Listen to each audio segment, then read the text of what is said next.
I will call upon the Lord. I will call upon the Lord. Who is worthy to be praised? Who is worthy to be praised? So shall I be saved from my enemies. Saved from my enemies. The Lord liveth, and blessed be the rock, and let the God of my salvation be exalted. The Lord liveth, and blessed be the rock, and let the God of my salvation be exalted.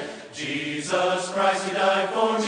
Jesus Christ, He died for me. And He took away my And sin. He took away my sin. I will live with Him for eternity.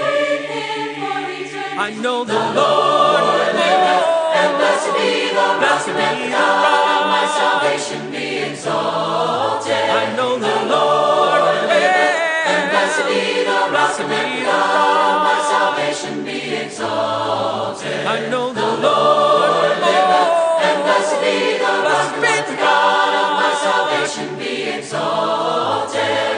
The Lord liveth, and blessed be the rock, and let the God of my salvation be exalted.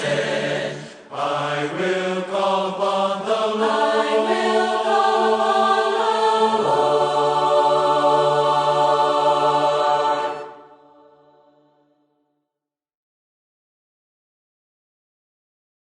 I will worship I will worship with all of my heart. with all of my heart. I will praise you I will praise you with all of my strength. all my strength. I will seek you I will seek you all of my days. all of my days. I will follow I will follow all of your ways. all your ways. I will give you all my worship. I will give you all my praise. You alone I long to worship. You alone are worthy of my praise. I will bow down I will bow and hail you down as King. and hail you as King. I will serve you, I will serve you, give you everything. give you everything. I will lift up I will lift up my eyes to your throne. my eyes to your throne. I will trust you, I will trust you alone. you alone. I will give you all my worship. I will give you all my praise. You alone I long to worship. You alone are worthy of my praise. I will give you all my worship. I will give you all my praise. You alone I long to worship. You alone are worthy of my praise. Lord, you're worthy of my praise. Lord, you're worthy of my praise. Lord, you're worthy of my praise.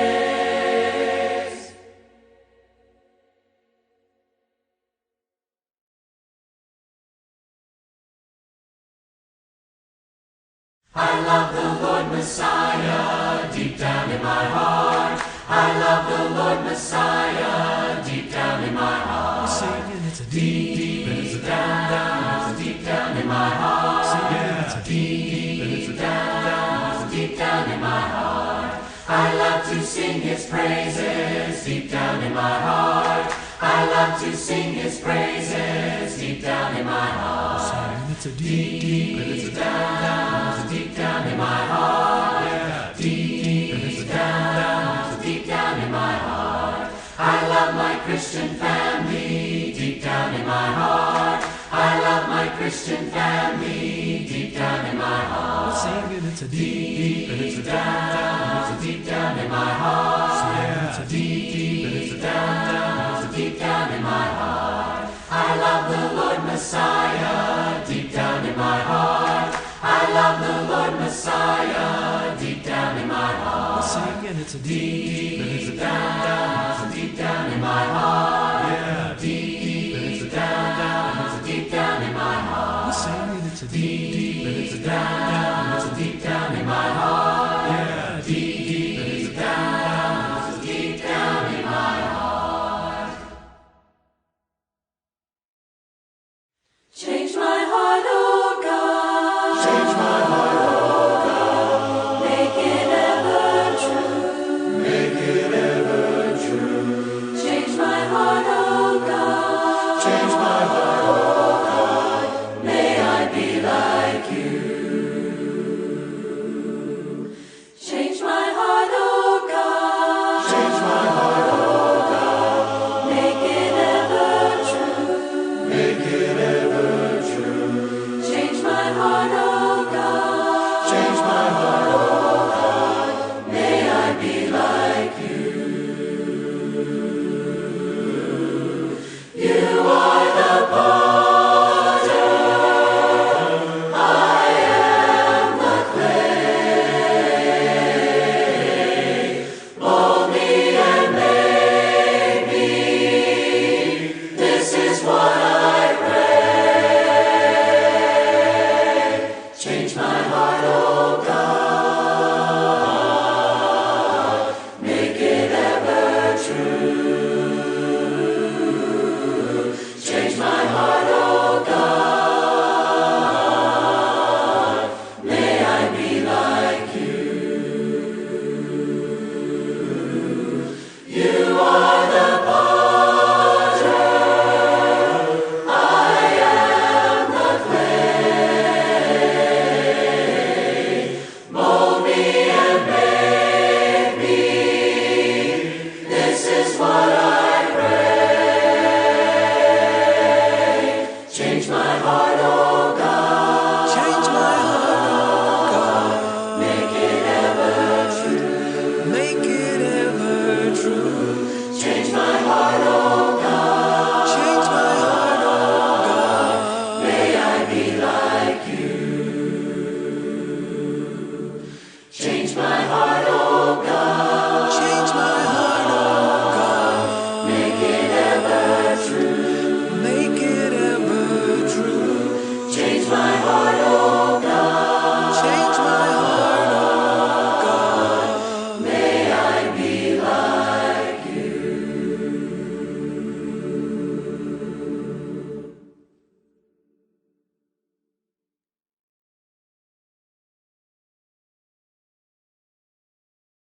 I will enter his gates with thanksgiving in my heart. I will enter his courts with praise. I will say, this is the day that the Lord has made. I will rejoice, for he has made me glad. I will enter his gates with thanksgiving in my heart. I will enter his courts with praise. I will say, this is the day that the Lord has made. I will rejoice, for he has made me glad. He has made me He has made me glad. He has made me glad.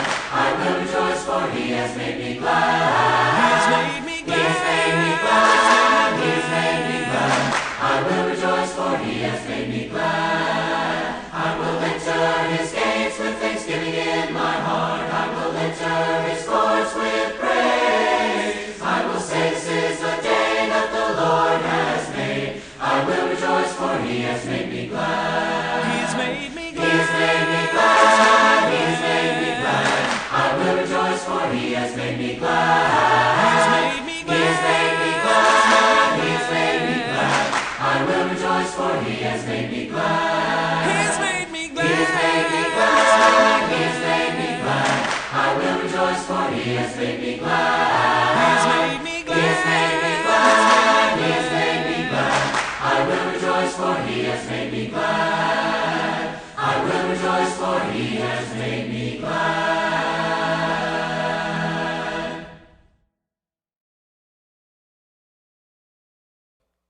We've been studying through the book of John. We've made it to John chapter 5. We're looking at the third sign. Remember, John calls them miracles, calls them signs, not miracles, because the emphasis is not the miraculous event, but the purpose of the miracle. And so he calls them signs because they point to something that Jesus is trying to communicate. So we're in John chapter 5. We're going to begin around verse 1, looking at John chapter 5. And we're going to get the setting. So in verse 1 it says, "After these things there was a feast of the Jews, and Jesus went up to Jerusalem. Now there in Jerusalem by the sheep's gate is a pool, which is called in Hebrew Bethesda, having 5 porticos. In these lay a multitude of those who were sick, blind, lame, and withered, waiting for the moving of the waters. For an angel of the Lord went down at a certain season into the pool and stirred up the waters. Whoever then first, after the stirring of the waters, step in, was made well from whatever disease from which he was afflicted." Okay, and so you have, in the setting, Jesus is going up to Jerusalem for a feast. It doesn't tell us exactly which feast it could. There's several feasts it could have been. So he's heading up to Jerusalem for the feast. Of course, Jesus is a teacher. It's a great opportunity to speak to many people from all over Jerusalem without having to travel all over Judea, to reach these people. And so he's going up to Jerusalem for this feast, and he gets there, and we see that on around the sheep's gate there's the pool of Bethesda, where you have multiple sick and lame people waiting to be healed by these miraculous waters. I'm not going to get into explaining exactly what's going on there, because we're not given any more information. All we know is that at certain seasons an angel would come and stir up the waters, and the first person into the waters would be healed. Now you may be thinking, okay, you got Jesus in Jerusalem, and there's a pool with many sick and lame. This is like perfect ministry spot for Jesus, right? He could go there, do some miracles, get people excited, and begin to teach. This is like the perfect spot for Jesus to go. And so maybe Jesus was thinking that too. So Jesus goes, and this is where Jesus is at. He comes to this place, and he does a miracle. But the way he does this miracle is different than a lot of the other miracles he does. He doesn't follow a similar pattern than really any of the other miracles. So let's take a look at the miracle. It says, verse 5 says, "A man was there who had been ill for 38 years. When Jesus saw him lying there and knew that he had already been a long time in that condition, he said to him, 'Do you wish to get well?'" Think about that. Do you wish to get well? What do you think the man's response was? Yeah. Been ill for 38 years, lying beside this pool. Of course I want to get well, but that's not exactly what the man says. It's interesting. When we get to the next part, it says, "The sick man answered him, 'Sir, I have no man to put me into the pool when the waters are stirred up, but while I am coming, another steps down before me.'" You know, it's interesting. You would think this man has been laying in front of a pool of water for 38 years that could heal him. For 38 years, he's been wanting to be healed. He's been laying in front of this pool. All he had to do was get into that water. Now, I don't know about you, but I would think in 38 years he could figure out how to get into that water first, if he was really, really desiring to get well. Even if paying somebody to put him in the water, whatever it is, you would think he would be able to get into that water first and be healed. But for 38 years, this man has laid there and has not done what is necessary to get into the pool, to be healed. And so Jesus comes up and he asks us this question that seems silly to us, but Jesus simply asked him if he wants to be healed. Now, notice, in other miracles, people know who Jesus is, they seek out Jesus, and because of their faith, they are healed. But in this case, Jesus approaches this man, and he doesn't exactly even know who Jesus is. Verse 8 says, "Jesus said to him, 'Get up, pick up your pallet, and walk.' Immediately the man became well, and he picked up his pallet and began to walk." Now it was the Sabbath on that day. And so Jesus heals this man that he asks if he wanted to be healed. The man picks up his pallet and begins to walk away. He doesn't even take time to figure out who Jesus is. And I know that because when we see the reaction of the people, the Jews, so it says, "So then the Jews were saying to the man who was cured, 'It is the Sabbath, and it is not permissible for you to carry your pallet.'" Now think about that. we've got this man who's been ill for 38 years. And Jesus comes and heals the man. The man picks up his pallet and begins to go home. And these Jews who know this man has been there for 38 years, ill, they see him, and their first inclination is not to glorify God. It's not to worship God. They don't even ask him, why are you healed? How did this happen? What's going on? They probably assumed it was Jesus, and they were already mad about it. They see this man healed, and they look for an excuse to have a problem. You're carrying your pallet on the Sabbath day. You're not supposed to carry your pallet on the Sabbath day. The man's response says, but he answered them and said, he who made me well was the one who told me to pick up your pallet and walk. So the man doesn't even say, but I was healed in a miraculous way. Look what God has done for me. No, the man just says, he's deflecting. Hey, I'm carrying my pallet, but it was that guy who told me to do it. It was the man that healed me. And so they ask him, who was the man who said to you, pick up your pallet and walk? Verse 13, it says, but the man who was healed did not know who it was, for Jesus had slipped away for there was a crowd in this place. Okay, so this is a very interesting story. We've got Jesus entering into an area of ill people. Goes down to a man and says, do you want to be healed?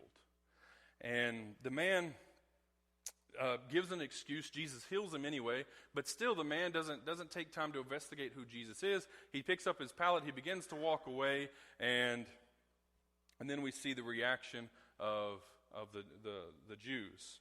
They don't even care that a miracle has been done. They just don't like that it was done on the Sabbath day. And so let's take a look at some truth that's delivered here. It says, afterward, Jesus found him in the temple and said to him, now this is interesting. Jesus goes and finds this man in the temple again. He says, behold, you have become well. Do not sin anymore, so that nothing worse happens to you. Think about that for a little bit. Let that sink in. You have become well. Do not sin anymore, so that nothing worse happens to you. Now let's back all the way up, where Jesus comes to this man and he asks him, do you want to get well? I have a feeling that maybe that man didn't want to get well. You think, well, no, you're crazy. Of course he'd want to get well. But let's think about it. The man didn't have to work for a living. He received alms. Now, people would give him part of their duty was to give to those people. So he came and he had a free wage. As soon as Jesus healed the man, he's got no income. He's got to work for a living. He's got no skills. He doesn't know what to do. I think the reason that Jesus came back to the temple and found this man and says, do not sin anymore, I think this man had gone back to pretending to be lame. I can't prove that. But I think when Jesus comes and warns him and says, do not sin anymore before something worse will happen to you, I think Jesus is warning a man who didn't really want to get well. Now, you may think that's just a crazy thought, but it actually exists. In India, in fact, there are leper colonies. And we don't have leprosy here as a problem in America today. Why? Because we have medicine that cures it. And people ask, well, why don't they have that medicine in India? Can't we just go heal all those people? We can. In fact, the government in India gives medication, treats it for free. If you have leprosy, you can be treated and for free before it's even a major problem for you. The question is, well, then why don't people do it? Because the people in the leper colonies are accustomed to begging. They make their living by begging. If they cure their disease, they have no income. So they don't pursue getting well. They would rather live with leprosy than go get a free medicine, because in getting well causes them to have to work for a living, causes them to have to go do something. And so there's real world examples of this. I don't think it's crazy to think that this man did not want to get well. The question I have for us today, something I want us to think about is, do we want to get well? We look at a society and we look at them and say, don't you want to be forgiven for your sin? Don't you want to get well? Many of them don't. They don't see the problem with their situation. But I also have to wonder. I know there's people in the church that are excited and they come to Jesus and they're coming to Jesus for salvation and they're excited like many of the other people that came to Jesus for a miracle. They're begging Jesus for the hope that they know that he has. But I think there's also people in the church that are a little bit like this man. The hope was brought to them. They didn't ask for it. Hope was given to them to make them well. And maybe they received the gift, but man, they still don't really want it. How often in our struggle for sin do we wish we just didn't have to struggle? Do we wish we didn't have to get well? Do we wish that we could just live in our sin and not have to worry about it? Not have to put in the work that it takes to live a new life. Just like this man had to learn a skill. When he was healed, he had to learn how to work for a living after that.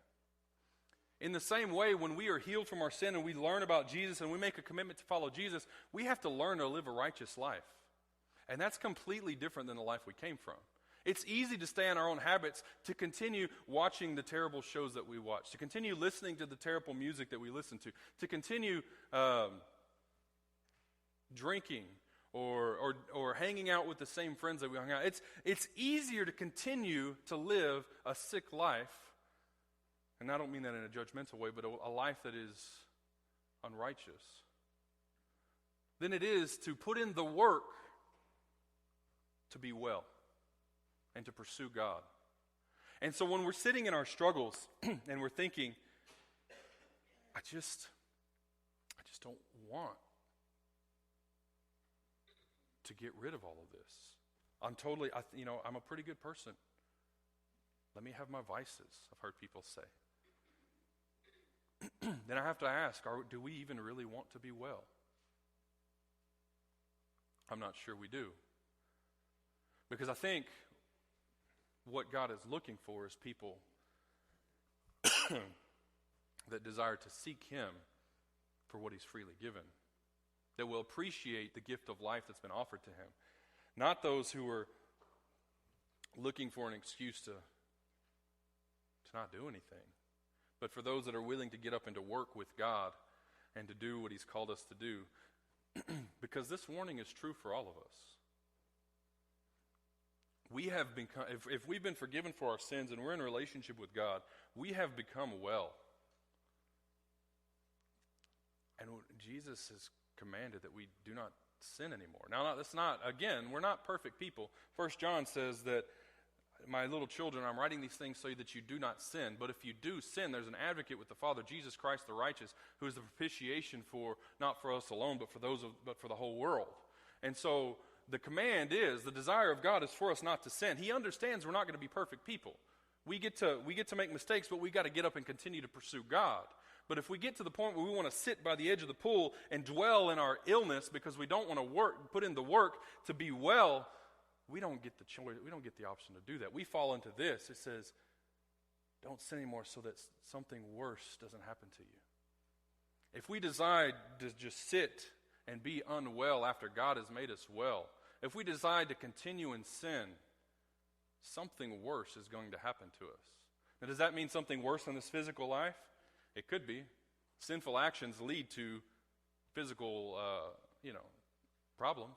Somebody that continues to be an alcoholic ends up with cirrhosis of the liver or killing themselves or other people in car accidents or in other kinds of accidents. Sometimes it does lead to physical problems in this world, but ultimately I think the spiritual aspect, the thing that is worse than all of that is being eternally separated from God when God has already offered you hope. Choosing to walk away. Now as we continue in this, it says, the man went away and he told the Jews it was Jesus who had made him well. So after Jesus confronted him, he goes and decides, he goes and tells the people that Jesus made him well. For this reason, the Jews were persecuting Jesus because he was doing these things on the Sabbath. Still, after all of this, after Jesus healed a man that was lame for 38 years, and they see this wonderful miracle, the Jews still can't get over the fact that Jesus, he had to do it on the Sabbath. They couldn't understand the fact that Jesus was Lord of the Sabbath. Jesus gives some clarity to that here. He says, but he answered them, my Father is working until now, and I myself am working. For this reason, therefore, the Jews were seeking all the more to kill him, because he not only was breaking the Sabbath, but also was calling God his own Father, making himself equal with God. I want to focus on these letters in red right here. My Father is working until now, and I myself am working. Am I working? Are we working for God until now? Or do we look for reasons not to work for God? We got to realize everything we do has a greater purpose. Our purpose is to reach lost people, to bring them in so that we can teach them, so that we can study with them, so they can become children of God. That's our purpose, and it's our choice to be a part of that. My question to you is, will you choose to work with God, or will you not? Think about this in your life as it applies to the lesson. Do I want to get well? When you think about your sin struggles and you feel like giving up, do I want to get well? I think deep down we all want to get well, but we have to also decide that we want to work with Jesus. Am I working with Jesus? Am I putting in the work to get out of sin? Am I putting in the work to overcome my struggles? Am I putting in the work to bring my family, my children, my grandchildren, my neighbors, my cousins, my community to Christ? Am I working with Jesus? And the final thing I want to emphasize, because John does here in this text, do I believe that Jesus is the Son of God? Now you may think, of course, I came to church, I commune with God. Of course I believe Jesus is the Son of God. But that implies not just his identity, it implies his authority. And his authority in our lives.